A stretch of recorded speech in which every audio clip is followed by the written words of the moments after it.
Assalamualaikum dan salam Malaysia Madani. Saya Nadia Rahimi melaporkan rangkuman program Jabatan Pertanian Januari 2023 untuk berita MyDOA.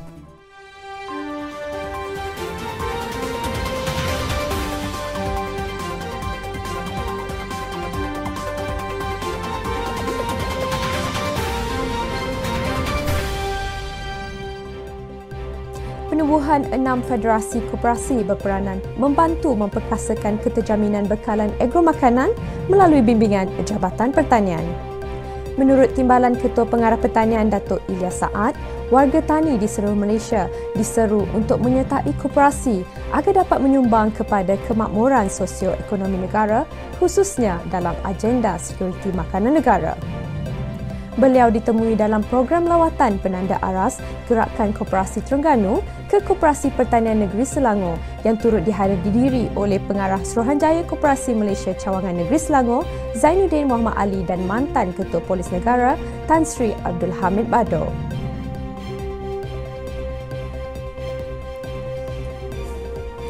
Pelbagai cabaran dan evolusi telah dihadapi dalam memastikan sektor pertanian terus berdaya saing dan kekal relevan dalam perkhidmatan awam. Menurut Ketua Pengarah Pertanian Datuk Zahimi Hassan, jabatan akan memberi fokus dan tumpuan kepada inisiatif yang selaras dengan keutamaan pihak kementerian. Tuan-tuan dan puan-puan, saya pernah sebut kita ada 5 ikon, 5 ikon yang perlu menjadi trademark kita. Perlu kita jadikan dia sebagai trademark kita, yang mana perkara-perkara 5 ini sebenarnya adalah boleh dikatakan milik kita lah. Beliau ditemui dalam Majlis Amanat Tahun Baharu 2023 dan lantikan baharu Penolong Pegawai Pertanian Grade G29 di Dewan Serbaguna Kementerian Pertanian dan Keterjaminan Makanan. Timbalan Menteri Pertanian dan Keterjaminan Makanan Chan Fung Hin telah mengadakan lawatan kerja ke Jabatan Pertanian Malaysia. Pagi ini merupakan lawatan rasmi yang pertama lah. Lawatan kerja yang pertama saya datang ke Jabatan Pertanian, salah satu jabatan yang paling bersejarah di dalam kementerian ini, dan jabatan ini amat penting kerana dia lebih khas untuk tanaman buah-buahan ke, sayur-sayuran ke, dan sekarang memang nak merancang untuk buat percubaan untuk jagung bijian. So ini sesuatu jabatan yang sangat-sangat penting untuk memastikan sekuriti makanan di negara ini terjamin. Turut hadir Datuk Ilyas Saad, Timbalan Ketua Pengarah Pertanian dan pegawai-pegawai kanan Jabatan Pertanian. Menteri Pertanian dan Keterjaminan Makanan Datuk Seri Muhammad Sabu telah menyampaikan amanat Tahun Baharu 2023 dengan tema Kemampanan Sektor Agromakanan Negara Teras Mengemudi Cabaran Krisis Global di Wisma Tani Putrajaya.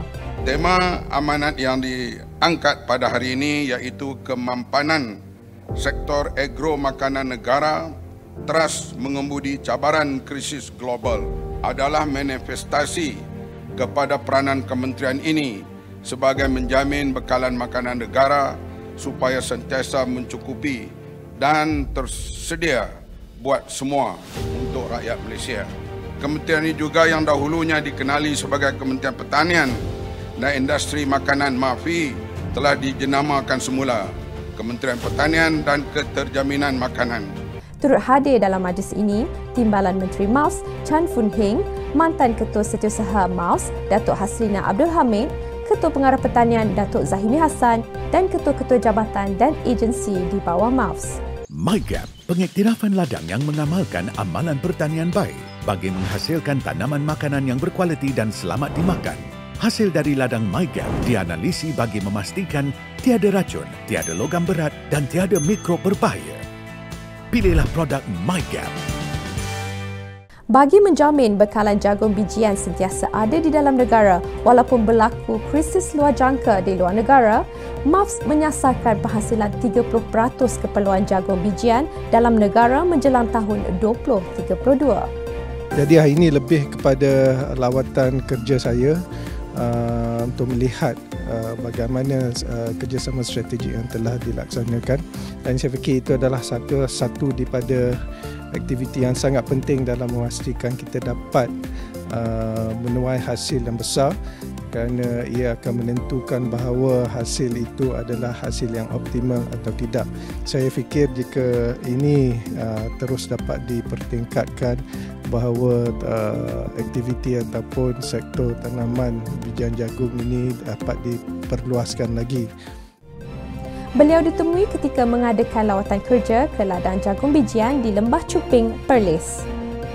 Turut hadir Timbalan Ketua Pengarah Pertanian Puan Nur Sam Alwi, Pengarah Pertanian Negeri Perlis Hafizuddin Othman dan Ketua Pegawai Eksekutif Greenwool Genetics Sdn Berhad GWG Dr. Chua Kim Ai.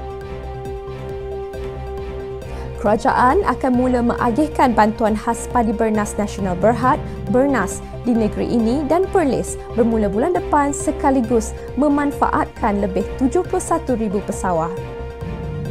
Menteri Pertanian dan Keterjaminan Makanan Datuk Seri Muhammad Sabu berkata, Bernas memperuntukkan sebanyak 60 juta ringgit Malaysia bagi bantuan tambahan itu, termasuk 10 juta ringgit Malaysia diagihkan kepada pesawah di Terengganu, Kelantan dan Pahang sejak tahun lepas.